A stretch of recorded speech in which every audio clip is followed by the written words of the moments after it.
Well, thanks everybody for hopping on for the pre-holiday November C-Lab Pulse here.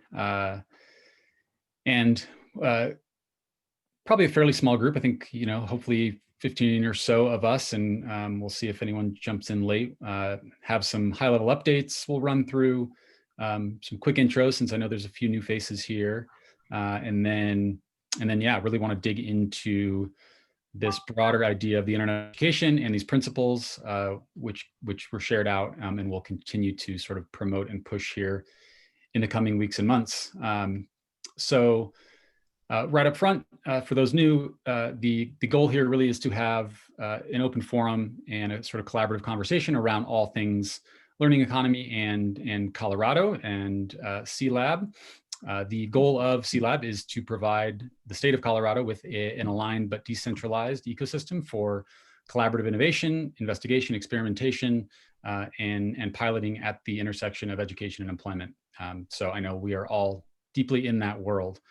Let me get the agenda here shared for anyone who wants to follow along.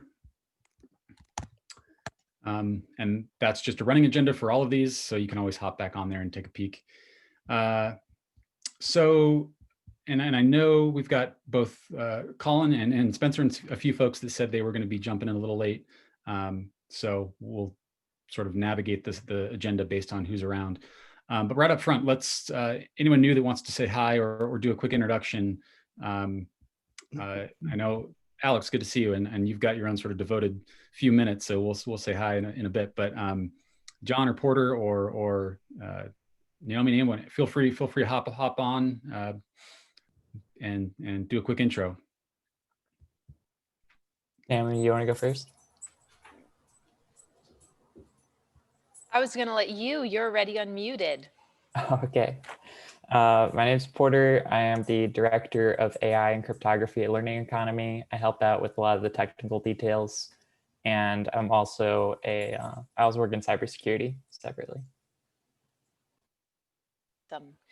And my name is Naomi Sekresh, and right now I'm supporting the T3 Innovation Network under the U.S. Chamber of Commerce Foundation and thinking through the future direction for the organization in terms of the work focus, the business model, and even the governance aspects of the future of the organization. Thanks. Good to have you, Naomi. And I'm glad. Thanks. I've butchered your last name more than once, so I'm glad you said it. Thank you. Anybody else? We're just doing quick intros for those that just hopped on. Feel free if you want to unmute yourself and say hi real quick. I'm John O'Rourke, and I'm with Norwich University. I'm the Regional Development Manager out here in Denver, Colorado.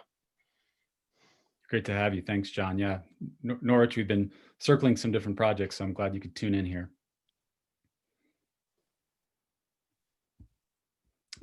Anyone else that might be new that wants to say hi real quick? I know we've got a few that are just hopping on.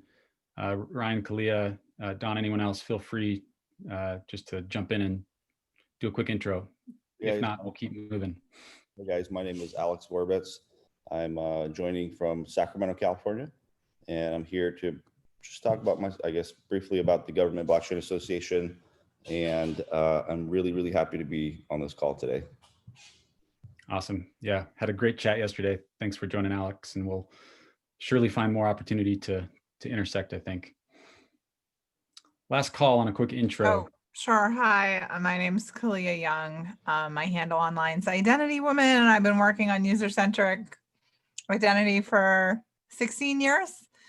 I co-founded the Internet Identity Workshop, where a lot of the work around self-sovereign identity has emerged from, and networked across the landscape of activities happening in that sphere. So happy to be here and learn more about what you're doing, Taylor. Thanks, Kalia. Yeah, all things identity. There's no one else, I think, to turn to when it comes to experience and understanding the evolution of identity broadly and digital identity. So thanks, Kalia. Always good to see you. Taylor? Cool. Phil, go ahead.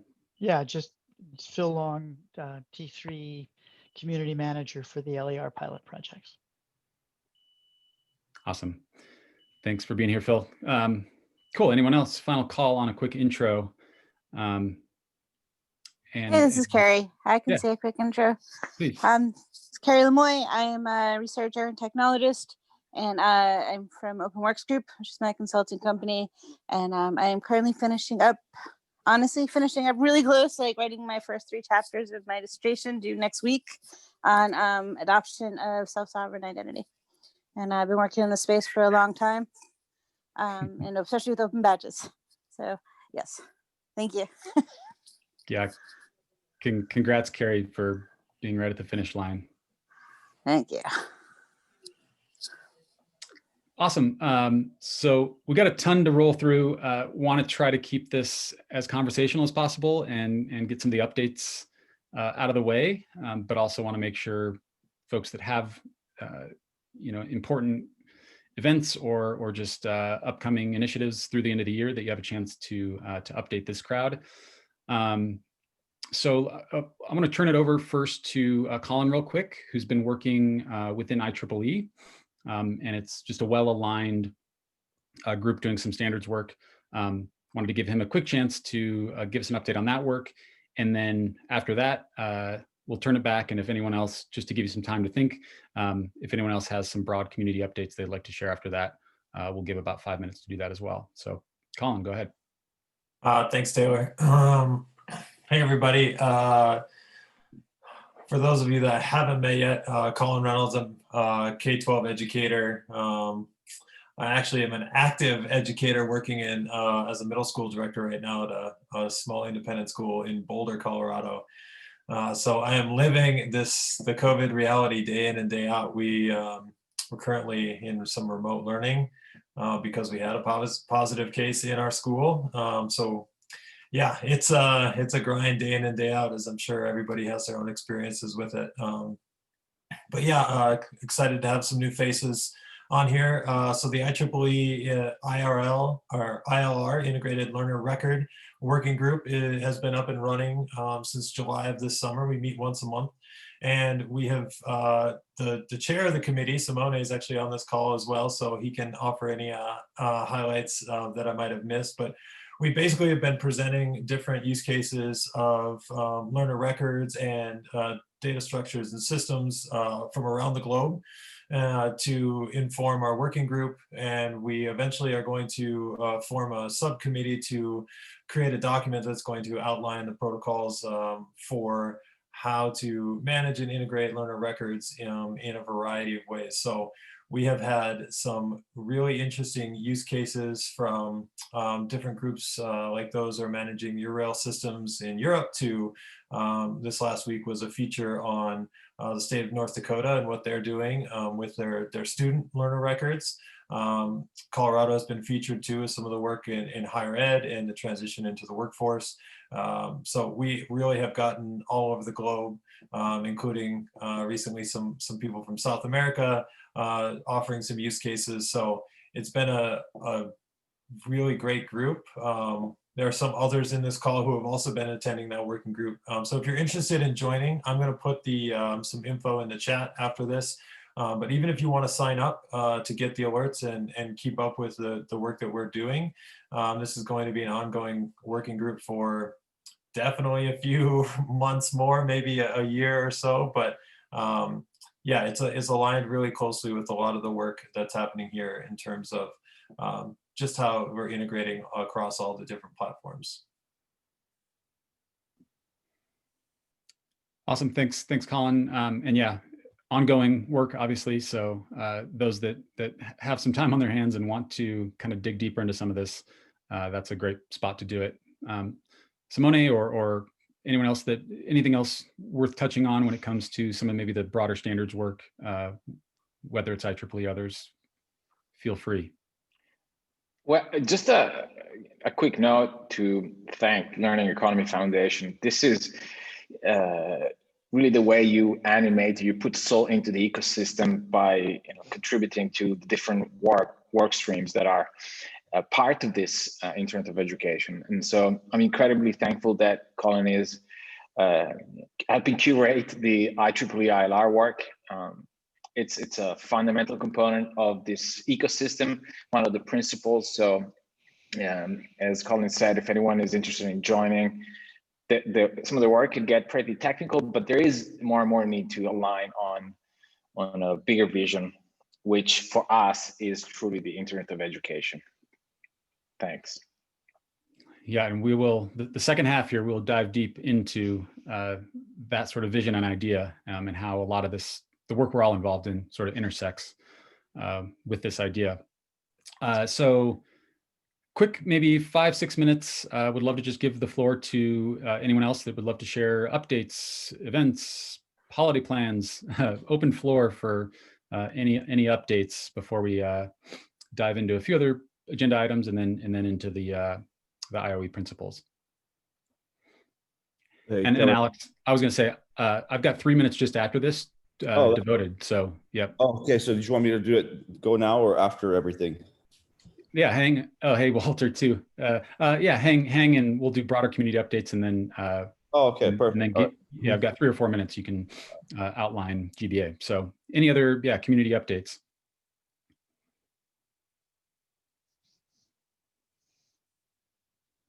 And if not, Alex, maybe I should have just let you roll. Go ahead. Yeah, Phil. Yeah, well, there will be a T3 annual meeting taking place the week of December 7th. And it's actually going to be across a couple of days, but I believe the first one is going to be December 7th. And at that, there will be a showcase presentation of many of the ILR projects, LER projects, whatever 3-letter acronym you prefer, that are going on around the country. So I just wanted to point that out on the 11th. The first one, at least I think, is the 11th at 3 p.m. Eastern. Yeah, is there, I don't know if that's public up anywhere at this point. I know it's it will be imminently. I'm just giving you guys the heads up. Yeah, cool. And obviously, yeah, Phil or Naomi or any of us at Learning Economy, feel free if you want to get plugged into that T3 work. A lot of good stuff coming up towards the end of the year. Cool. Anything else as far as the sort of broader good for the collective or the community? Maybe just a quick thing, Taylor. This is a bit of a preview of the launch of the Canadian National Network. The portal is up and running. We haven't announced it yet, but there's a rebranding of the name, so it will be called mycreds.ca. I'll drop a link in the chat. This is where, I guess this project will see the light. And again, it's not public yet. There will be a bit of a ceremony, but I'll drop the link for the community here. And there's additional information on what this project is at that site for the ones that are not aware of it. But a big project in Canada. Yeah, and I mean that's the opportunity in a lot of ways, whether it's this work in Colorado across this community, or obviously others, other collabs that Learning Economy is tied into, or just other ecosystems around the world. I think there's interesting parallel alignment happening, and the T3 network certainly from the US side doing a lot of important work, but we're seeing a lot of sort of parallel work, which is interesting, and there's a lot to learn, I think, from whether it's Europe and some of what they've come out with, or Canada, some of the work, or across the Asia Pacific region. So yeah, the hope is obviously to sort of ride that wave, and learn and help influence how some of that evolves globally, by way of what we're working towards in Colorado. So cool. Any final call on any updates? And if not, Alex would love to give you a few minutes to chat Government Blockchain Association.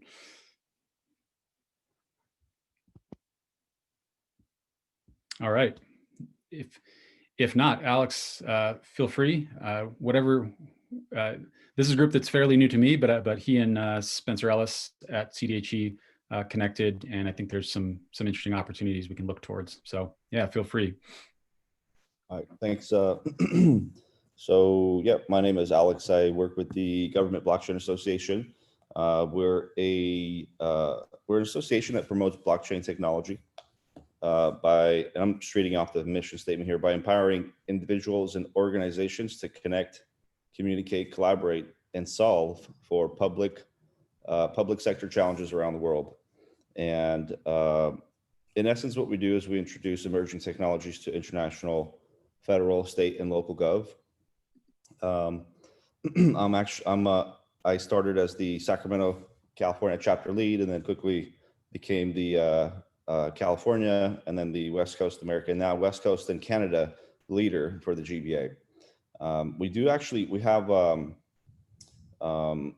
We have about 115 chapters globally, and many of them are more or less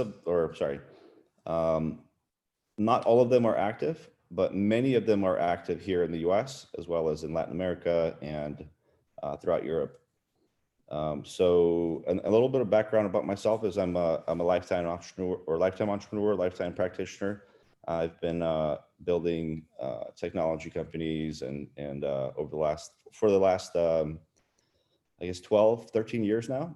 And participating with the GBA has been really good for my I guess career, as it's put me in touch, or it's put me in front of a lot of really interesting people, including let's say Spencer, when we connected in the past. So me and Spencer, we met actually when I was doing outreach work for the California Blockchain Working Group. I was tasked with reaching out to the private sector and getting public comment from the private sector for the California blockchain. I'm sorry, for the California recommendations report that which was produced for the California legislative body to use in their as a tool when they were examining blockchain or blockchain technology in their policymaking work. And so I wanted to come on here and to introduce myself, as well as to share about the GBA, share some links with you guys, and also to share with you guys an event that we have planned here or in DC sometime in mid 2021. It's going to be really fun, where we bring a lot of different international and federal and state gov to the Capitol to really learn about blockchain and blockchain technology and what kind of impact it'll have on society. So I'm going to share that link here in the chat if you guys want to check it out. I'm always available via LinkedIn or via call or via email or text, whatever, to talk about blockchain, about all the different products that I'm developing. And a lot of the people here are, a lot of blockchain technology and emerging technology in itself. A lot of it has overlapping themes and overlapping capabilities or features that it's really good. And I'm really happy to be on this call because it really helps me, or it really helps kind of formulate or to understand in what direction technology is going and how technology can be used to solve for problems. And so usually I'm a little bit more prepared. I haven't had to do this kind of introduction before to a group such as yourself. So next time I'll try to be a little bit more prepared. So thank you. No, yeah. Thanks, Alex. I know this came together quick. I think it was more about, just offering links and making sure folks are aware of that event. So no worries. All educators or anybody who has a .gov or educators get a free membership with the Government Blockchain Association. We have a really vast global membership of people who are passionate about technology, passionate about blockchain. I'm really excited about the project. I have it here in front of me. If I can just open the link, but it's the portable transcript or the portable credentials project. And it's really exciting because I've been actually working on something very similar with the CCCO, which is the California Community Colleges Chancellor's Office. And I really would hope or would love to somehow see if I can help get C-Lab or digital credentials to the California Community Colleges Chancellor's Office or to the California Community Colleges system. I think we have 115 campuses, 2.1 or 100 plus campuses, 2.1 million students. Shoot, let me double check. Anyway, 2.1 million students who could really benefit, community college students in California who could really benefit from portable or digital credentials, also from mini certifications or micro certifications or all of these other things that are, I guess, relevant to today's workforce. And then one of the things that I did was when I was at the community college, I attend community colleges for like one class a semester at least. One of the things that there's a new STEM building that's being built on campus. It's 53,000 feet at the American River Los Rios Community Colleges District and American River College, the Los Rios District of Community Colleges. And I was hoping to see if there was any way that I could engage with, and this is actually what I was doing when I was going to school, when I was going to class, I believe last year. So I would, whenever I'd go to conferences out in San Francisco, I'd always try to find decision makers or enterprise technology company executives who could make, who would consider, sponsoring some kind of labs or sponsoring, the goal, the priority was to bring dollars to campus, to bring dollars for my peers, for the students, for the faculty, and to take advantage of the STEM building that was coming online.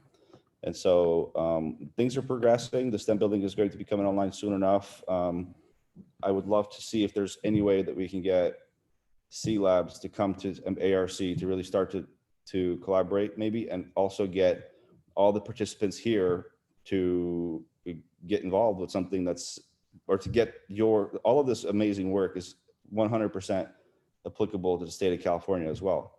And Spencer and I briefly discussed this. I should have spoke to you about this with you, Taylor, last night, but I just didn't have, I guess we ran out of time. But it's something I would like to maybe discuss on further or future calls or conference or meetings. Yeah, Absolutely. I mean, I know there's a lot of good work going on across California, and a number of folks here are, I think, plugged in or at least aware of it. So let's keep that conversation open, and let's see, what resources and support we can provide. So yeah, sounds great. Thanks, Alex, for that update. And feel free, folks, get in touch if all things GBA are of interest. I think Alex is kind of the go-to and could certainly point you in the right direction. Yeah, I wanted to affirm, if that's okay, to jump in. Yeah. Thank you so much for giving such a great plug to the GBA, Alex. I've been a member of GBA for about 2 years. I am very active in the healthcare group, and we produce white papers for education and advocacy. We do a lot of public speaking events and do create with developing a blockchain certification program for healthcare.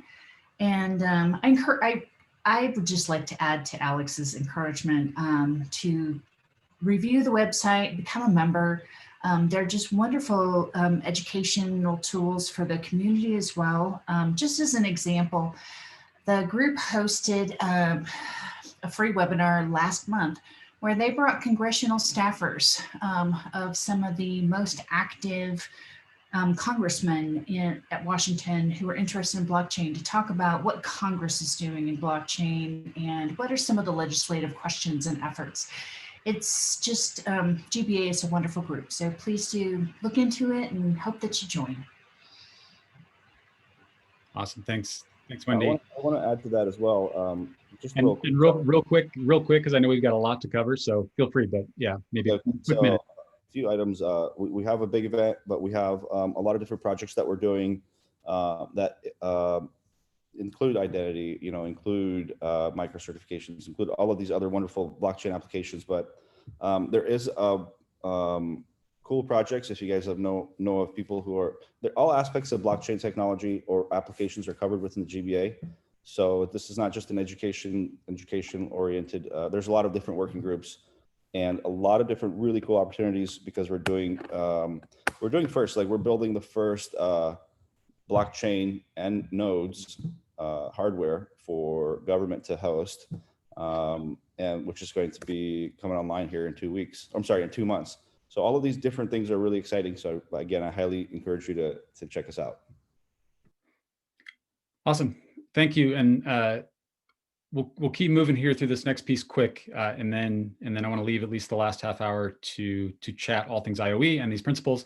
But wanted to give Duncan a quick opportunity just to talk about some of the other resources with the community hubs that are available, and answer any questions when it comes to all things community hub across a number of ecosystems. So yeah, Duncan, go ahead. Yeah, sure. Thanks, Taylor. I'm going to post another link to our running notes for the CLab Pulse in here. If you scroll down a bit, I'll start sharing my screen actually. If you scroll down a bit on the notes, you'll see under my name here is a link to the iOS app and the Android app for the Internet of Education Community Hub.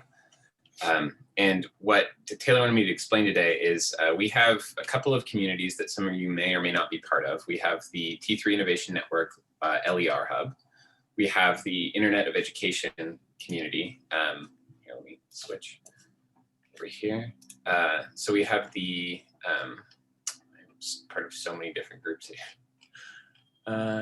Yeah, we have the Internet of Education Hub here. That is linked to from the internetofeducation.org website. And then in addition to that, we have what I was on earlier, the CLab Hub.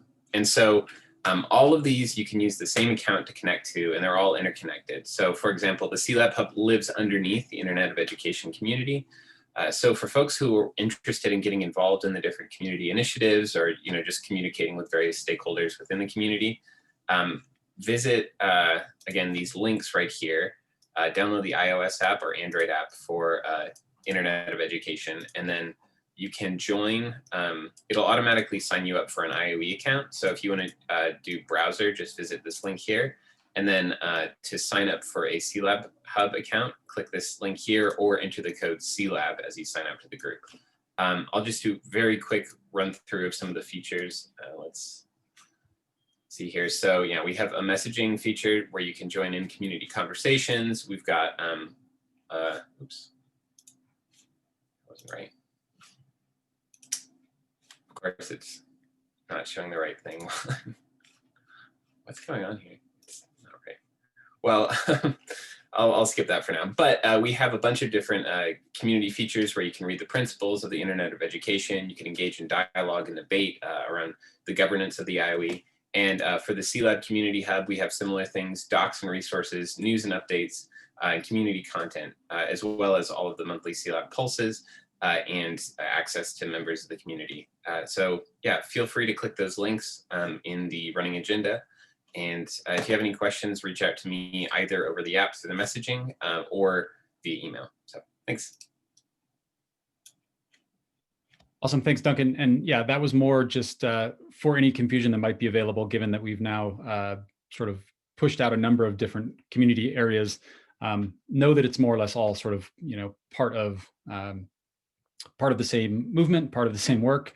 But obviously, yeah, certainly reach out if questions come up, or you just want to offer ideas or get involved further. So that's it. Chris, if you have anything else to share when it comes to just sort of IoE and the hub, anything like that, feel free to hop in. Not super explicitly. I think that's great. Cool. Yeah, I mean, let's keep going on the agenda. Yeah, awesome. So this is about where we wanted to be. Have about a half hour. I don't see, let's see. Oh, Spencer is in. Spencer, I might leave it to you. Would you like to provide any sort of broader CDHE updates, or do you want to filter your comments into the sort of principles discussion? I'll leave that up to you. What makes more sense? I'll filter right in. Thanks, Taylor. Perfect. So yeah, the plan here with the rest of this is to really have an open floor and an open discussion. The IoE principles, which we can share a link directly to those, are something that has sort of been evolving across a number of communities for quite a while, really seeded through the Education 3.0 network, which I know a lot of you have been tied into. That was a group that met weekly and just talked through a lot of concepts that now surface in those principles. So that was sort of phase one, and that led to a very early draft version of some high-level principles that might help align a lot of this work.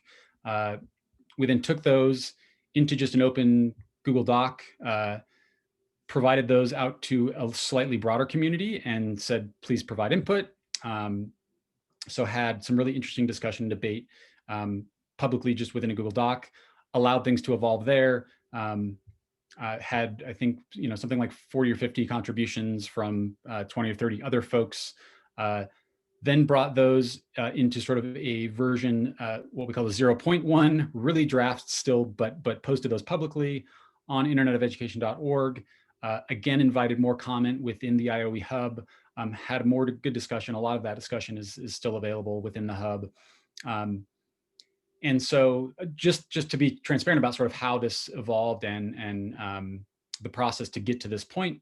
And so now we feel pretty comfortable about releasing these as sort of a version 1 of 10 core principles that can help to inform and align all of the work that's going on across all of these communities, all of these ecosystems, all hopefully with a unified vision towards this idea of a sort of single, single network of education that provides economic opportunity and quality education for any potential human on Earth. So they are really meant to be as broad as possible, given that the sort of scope is certainly global. So would love to sort of turn this over to the experts or the sort of core stewards that have been a part of a lot of this work for quite a while. If you'd like to do a quick intro, feel free. Otherwise, we can kind of just have an open debate.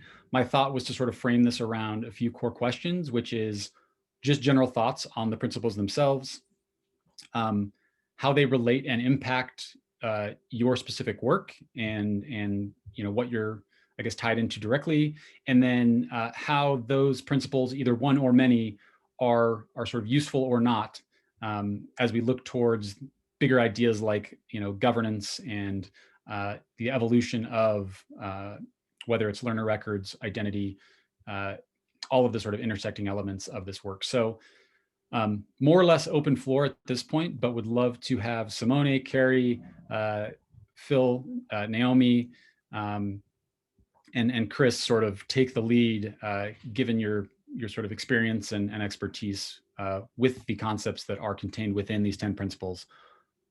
The floor is open. and I'll say it one more time. These are always, I hope to bring as much sort of informal and even contentious, if that feels like the right direction.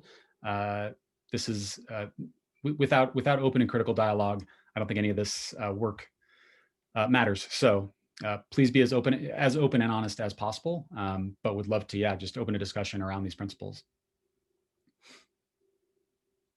Who wants to take the bait and jump in first? All right, I'll go. Why not? This is Carrie. So I always have things to say about these kinds of things. So, I love these principles. I'm glad that these are drawn up and that they're going through so much discussion, and that the discussion will continue, and that I'm sure that they'll continue to evolve over time, because that's what has to happen. And when I think about these principles, I think a lot about equity. And one of the items we actually have equity. I forget which one it is. I'm going to pull it up here. Number 7. We have equity, and to some extent, I think like all of this is about equity. That equity is the overall, umbrella for this, right? In terms of what we're here to do. What we're trying to do is increase equity, increase equitability, make things more accessible for everyone, right? I know that is such a vague statement, but I think you all know what I mean. So to one extent, one thing I was thinking about in principle number 7 specifically is maybe we're moving equity from there and letting it being a broader statement, because equity isn't always about being disadvantaged. It just sometimes means you're just different, right? You just have different strengths than other people have, and we have a lot of implied systemic issues with equity based on all sorts of things going on in our world. So that was one thing I was thinking of. And so I'll go on with the other part too while I'm here, while I have the ground, is I think a big part of what we'd like to do, and since we're all working in the open and these are standards-based work, is that we want to try to encourage adoption and scale by being welcoming. And I think these principles are trying to do that in a really nice way. And a way to increase adoption is to help folks think this is easy to get involved with, easy to understand, helping them understand it as they come onto these calls and say, okay, maybe we use less acronyms, right? We do things that make it seem like, hey, we are here to all learn together, so that people feel comfortable in their environment. And so I think there are approaches we can take in the calls and the meetings that we have that can help reinforce these principles. I'll pause there.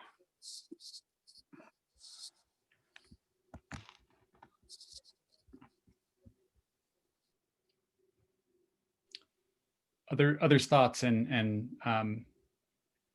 yeah, I mean, I agree with all of that. I think most would, that, and it's funny coming on the back. I just obviously the pandemic has put an interesting layer over all of this.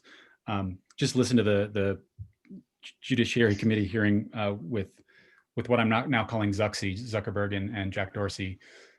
Only further highlighted the disconnect, I think, both when it comes to policy, but also technologists that are actually, they're obviously at the tip of the spear, but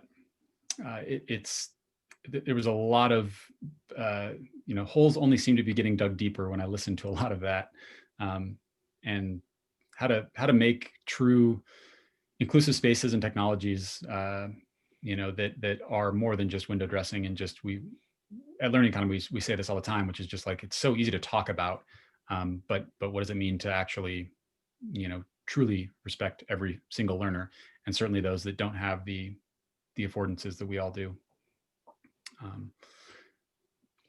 Other thoughts? Yeah, I'll just chime jump in here. Oh, great. Go ahead, Phil. No, Simone, take the floor. All right. Thank you, Phil.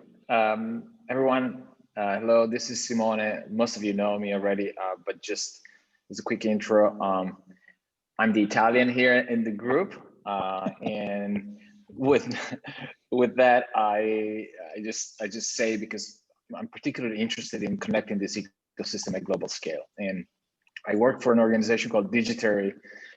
It's a digital credential platform, and we serve learners across different regions: Europe, the Asia Pacific, mainly Australia, and in the near future, North America.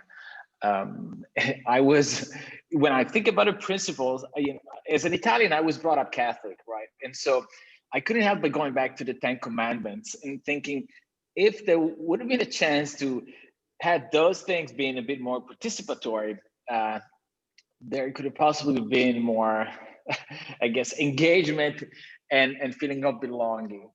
But I joke about that because I do feel that these principles come in to add a shared layer of, I guess, of ethics around the work that we do, and have been a catalyst to bring together people that work in this domain under sharing an ethos that I think it's making this tent way bigger. And Learning Economy Foundation has done a great job at orchestrating this. In those principles, I'm particularly keen and supportive of the open standard one. It's an area where I've done advocacy and contribution throughout all my professional career in this particular domain. And I think we're really reaching an interesting inflection point, a convergence that is unprecedented and I think here in the US, you're experiencing the tip of the iceberg. The work that T3 has been tabling and facilitating has brought to the table different stakeholders and even competitors. And again, that was an opportunity to really just drop on top of this also this set of principles that I think are universal and are really helping add a bit more humanity or a soul to the work that we do every day, which could get very technical and lose track of the wider vision and the purpose. And I think these 10 principles do a great job at being clear, but also keeping connected to that underlying ethos that I think is a distinctive element that Learning Economy Foundation has brought to this ecosystem, and for that I'm incredibly grateful. It's great where your affiliation with an organization is also, it becomes open. It opens up, and you start to feel the sense of belonging to a wider community, which is welcoming, and you can contribute to it. And at the end of the day, this creates value for everyone. So I guess the more you give, the more you get. And this is something that I've been seeing and learning from Learning Economy a lot. So I appreciate that work immensely, and I'm happy to disseminate and contribute. This is the beginning of a very another piece of this journey. Phil, thank you. No, of course. Always let the articulate Italian speak first. I also want to say that I think one of the things that the principles does is allows you to focus on sort of the important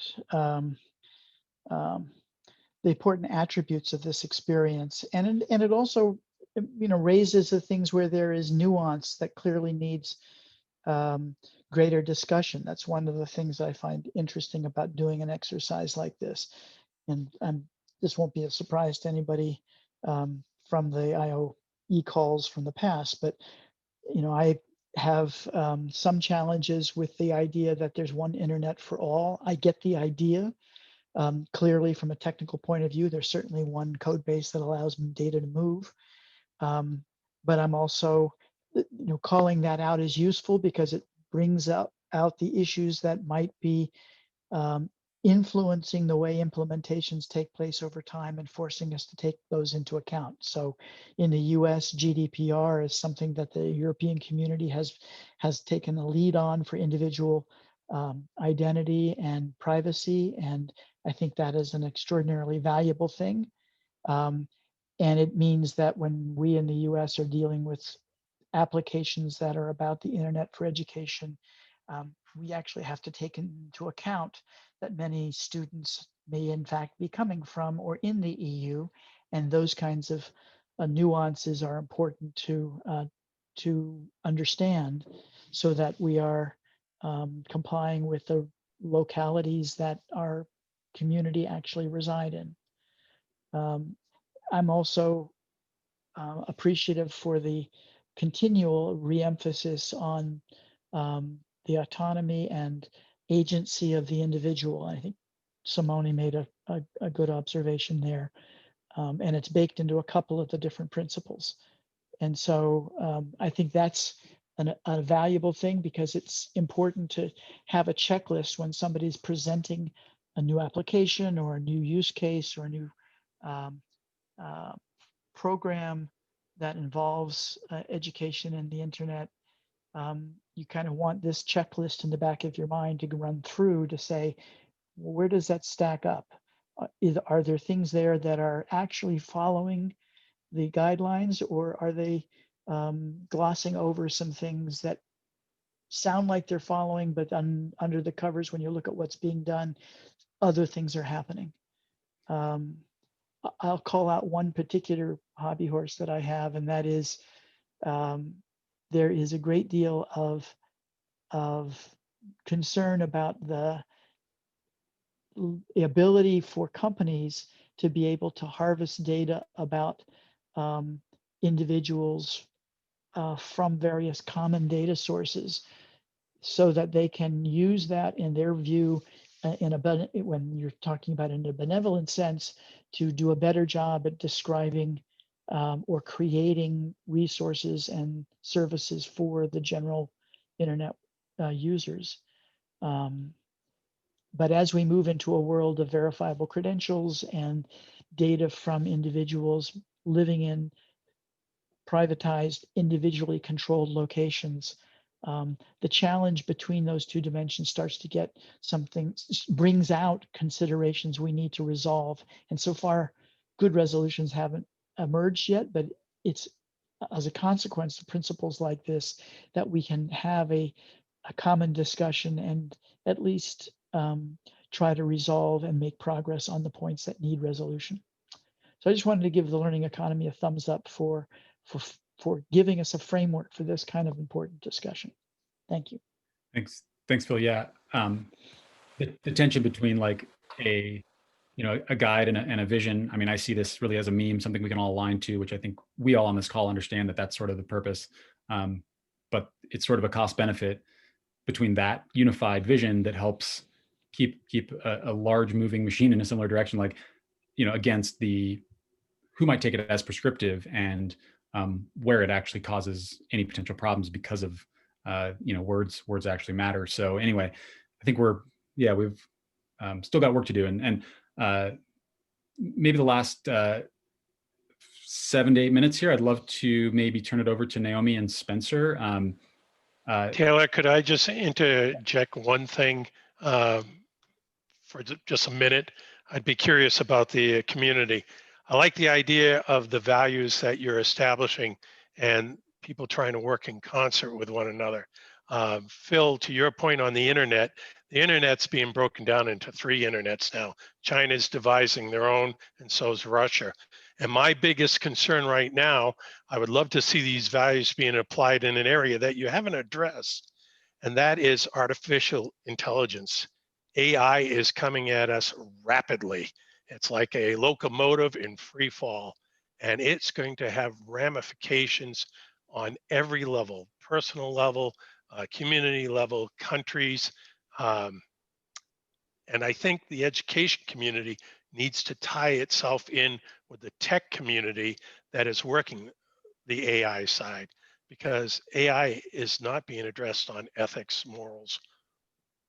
It's a loose cannon, and I think that should be something that we should incorporate in our discussions. Enough said. Yeah, and Porter, I know that we've got a few folks that sure have opinions here, but I want to make sure, because we did bring in a few folks specifically, I want to make sure we have time for it. Let's make sure we go back to that point.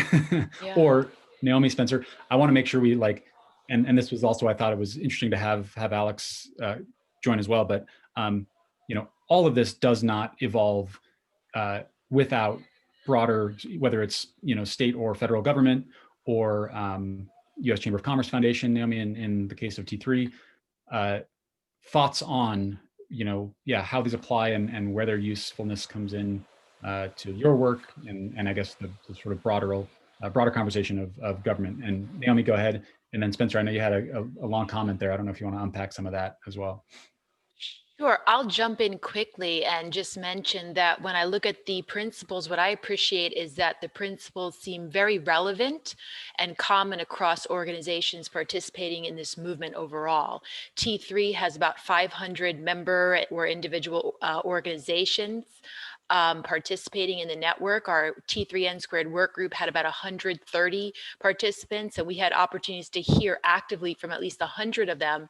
And some of the themes that you see are around this openness, innovation, ethics, equity, placing the individual in the center of their data, and speaking with various experts in the field. That's definitely something that comes to the surface.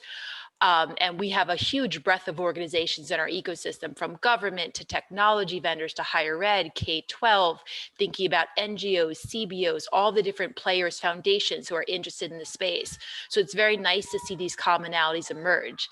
And I appreciate that this particular example commented that it was version 1.0, because I think principles evolve with their stakeholders, because your context will change even if the work stays focused. And this probably actually points back back to John's point and Phil's point about the internet being one versus being multiple, that your context will change even if you start in the same place. So I think the most important thing is to use these as a starting point and a guidepost, but keep listening for opportunities, because what makes success is continuous improvement and that evolution and staying relevant and keeping an ear to the ground and keep building with that. So I just wanted to make that general statement, and perhaps that even gives you some time to dig into some of John and Phil's comments. Thanks, Naomi, and can't say enough about what you've provided to the T3 community, and in very short order. It's been impressive how quickly you sort of integrated. It's been awesome. So yeah, I know we're up against the last 5 minutes or so here, but we can certainly move back towards the conversation of where the internet's going and AI. I totally agree. There just saw there's a documentary coming out called I, Human, which I think is going to be pretty interesting. And just saw a panel, the Diplomatic Courier, which Chris, I don't know if you saw that or were a part of that, but anyway, happy to go down that direction. I think it's a really interesting discussion around how this work intersects with what's happening around AI and ML and those sorts of things. But yeah, open floor for anyone that wants to jump in, Chris or Walter or others who haven't jumped in.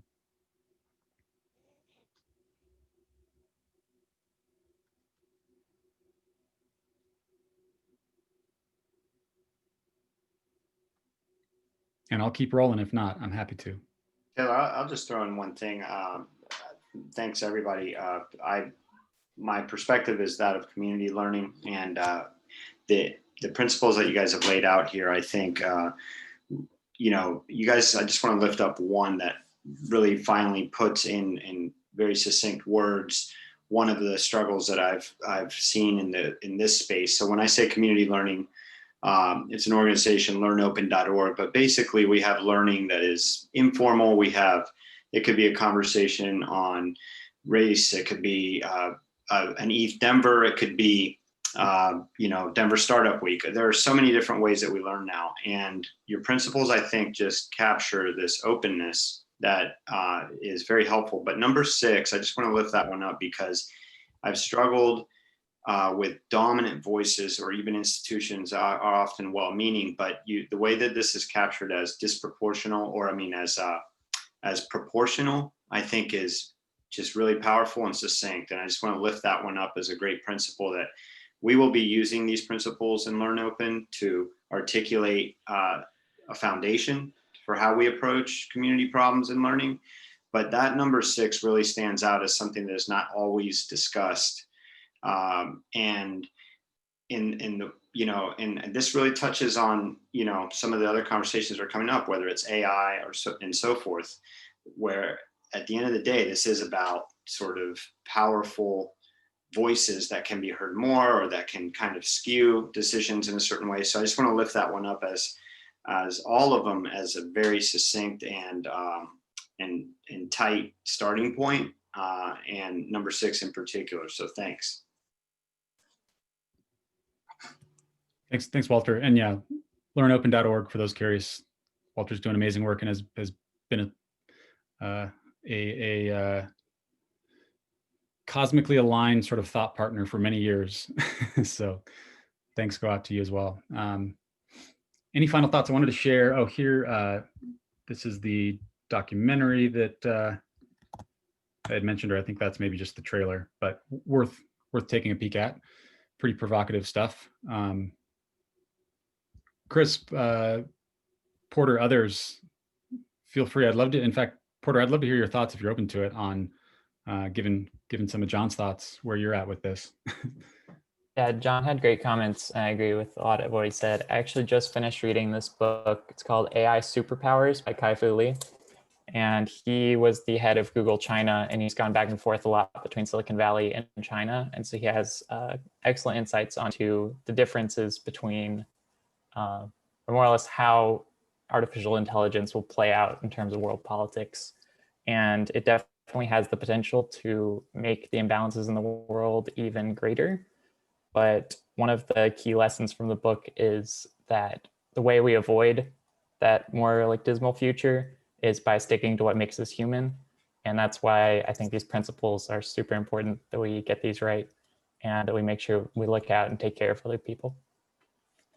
Yeah, I agree. And yeah, I'll just say thank you to everyone who has helped with this. You know, I know I don't always join these calls, but it's so great when I do, just to see all of the engagement, just everything that's been happening. It's, you know, to the credit of the C-Lab, you all are in many ways a flagship across the world.